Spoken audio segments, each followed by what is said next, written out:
দেখুন বন্ধুরা, আজ আমি একটা নতুন রেসিপি রান্না করব। সেটা নাম হয়েছে ঝুল শাক। তো মাছ দিয়ে রান্না করব এটা শাকটা। তো কি কি শাক নিয়ে নিয়েছি তা দেখুন। এদিকে রয়েছে ডাঁটা শাক, আর এদিকে রয়েছে কচি মিষ্টি কুমড়ের পাতা, আর এদিকে রয়েছে কারকলের কচি পাতা, আর এখানটা রয়েছে উচ্ছে পাতা, আর সাথে রয়েছে পেঁয়াজ, আর এদিকে রয়েছে কাঁচা লঙ্কা, আর এদিকে মাছটা আমি ভেজে রেখে দিয়েছি। তো দেখতে থাকুন কিভাবে আমি বানাই রেসিপিটা। সব শাকগুলোকে আমি একসাথে করে মিহি মিহি করে কেটে নিয়েছি, এই যে সবগুলো শাক।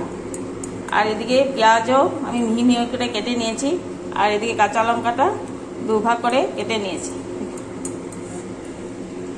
কড়াইটা গরম হয়ে গেছে, কড়াইয়ের মধ্যে আমি তেল দিয়ে দিয়েছি। এবার দিয়ে দেব মাছটা। আমি 1 পিস মাছ দিয়ে রান্না করবো। শাকটা ভাজলে পরে অনেকটা কমে যায়, সেই জন্য বেশি মাছ লাগবে না, অল্প একটু পিস মাছ হলে হয়ে যাবে। তাই আমি 1 টুকরো মাছ দিয়ে রান্না করবো। এবার দিয়ে দেবো জল, অল্প একটু জল দেবো, বেশি জল দেবো না, অল্প করে জল দেবো।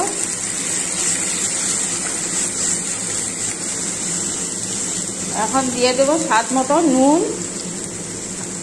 আর অল্প একটু হলুদ।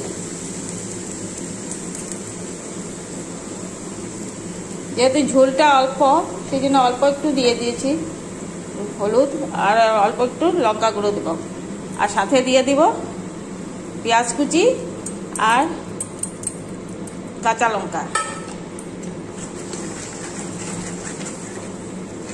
এখন যখন ভালো করে ঝোলটা ফুটে উঠবে, তারপর আমি নামিয়ে নেব ঝোলটাকে।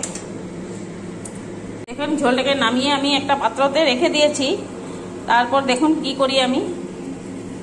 আবার একটু কড়াইটা ধুয়ে একটুখানি তেল দিয়ে দিয়েছি কড়াইতে। কড়াইটা গরমও হয়ে গেছে, তেল দিয়ে দিয়েছি। এবার দিয়ে দেব কেটে রাখা শাকগুলো। দেখুন শাকগুলো ভালো করে ভাজা হয়ে গেছে। আমার শাকগুলো সব ভাজা হয়ে গেছে, দেখুন ভালো করে ভেজে নিয়েছি আমি। এবার এর মধ্যে দিয়ে দেবো সেই ফুটিয়ে রাখা ঝোলগুলো। এবার সব একসাথে মিশিয়ে দেব। দেখুন আমি ঝোল রাখবো না বেশি, মাখো মাখো করে রান্না করব। আপনারা চাইলে অল্প একটু ঝোলও রাখতে পারেন, সেই জন্য আমি ঝোলটা একটু কম দিয়েছি।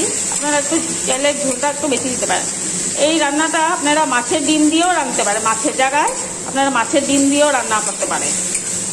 খেতে বেশ দারুণ লাগে, একবার রান্না করে খেয়ে দেখবেন।